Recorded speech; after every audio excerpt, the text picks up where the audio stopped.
if you have creatures that vary, and if there is a struggle for life such that nearly all of these creatures die, and if the very few that survive pass on to their offspring whatever it was that helped them survive, then those offspring must be better adapted to the circumstances in which all this happened than their parents were.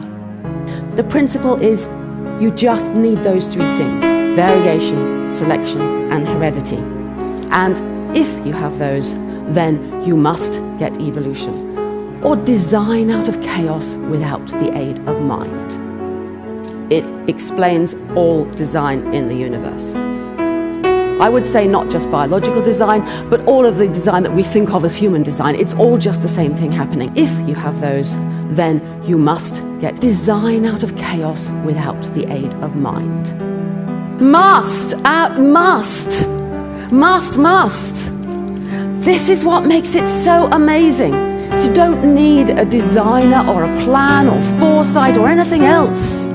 If there's something that is copied with variation and it's selected, then you must get design appearing out of nowhere. You can't stop it. Now, what's this to do with memes? Well, the principle here applies to anything that is copied with variation and selection. We're so used to thinking in terms of biology, we think about genes this way. Any information that is varied and selected will produce design. It will get copied if it can, regardless of the consequences. It doesn't care about the consequences because it can't, because it's just information being copied. The whole science of memetics is much maligned, much misunderstood, much feared, but a lot of these problems can be avoided by remembering the definition. A meme is not equivalent to an idea, it's not an idea, it's not equivalent to anything else really. Stick with the definition. It's that which is imitated, or information which is copied from person to person. Oh, well, your earrings, now that's, I don't suppose you invented the idea of earrings, you probably went out and bought them. There are plenty more in the shops. That's something that's passed on from person to person. The way to think about memes, though, is to think, why do they spread? Some of them will be copied because they're good or true or useful or beautiful. Some of them will be copied even though they're not. Some it's quite hard to tell why. I suppose it's there to tell you that somebody's cleaned the place and it's all lovely, and, you know, actually all it tells you is that another person has potentially spread germs from place to place. Now, why is this important? Why is this useful, or what does it tell us? It gives us a completely new view of human origins and what it means to be human. All conventional theories of cultural evolution, of the origin of humans and what makes us so different from other species, are based upon genes. Language must have been useful for the genes. Tool use must have enhanced our survival, mating, and so on. It always comes back to genes. The point of memetics is to say, oh no, it doesn't. There are two replicators now on this planet. From the moment that our ancestors, perhaps 2.5 million years ago or so, began imitating, there was a new copying process. As the memes evolve, as they inevitably must, they drive a bigger brain that is better at copying the memes that are doing the driving. So this is a view of what humans are. All other species on this planet are gene machines only. They don't imitate at all well, hardly at all. We alone are gene machines and meme machines as well.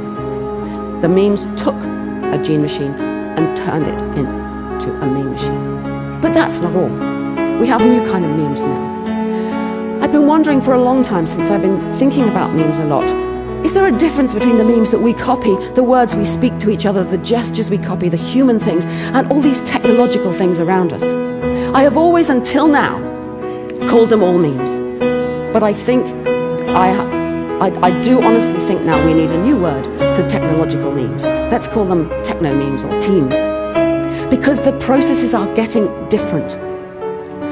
We began, perhaps 5,000 years ago, with writing.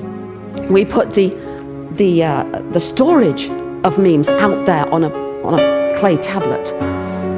But in order to get true teams and true team machines, you need to get the variation, the selection, and the copying all done outside of humans. And we're getting there. We're at this extraordinary point where we're nearly there, that there are machines like that. Team machines themselves will replicate themselves. Our children are growing up very quickly, learning to read, learning to use machinery. We're going to have all kinds of implants, drugs that force us to stay awake all the time. We'll think we're choosing these things, but the teams are making us do it. So we're at this cusp now of having a third replicator on our planet. Teams are selfish replicators and they don't care about us or our planet or anything else. They're just information. Why would they? They are using us to suck up the planet's resources to produce more computers and more of all these amazing things we're hearing about. Don't think, oh, we created the internet for our own benefit. That's how it seems to us. Think teams spreading because they must. Must! This is what makes it so amazing. You don't need a designer or a plan or foresight or anything else. If there's something that is copied with variation and it's selected, then you must get design appearing out of nowhere. You can't stop it.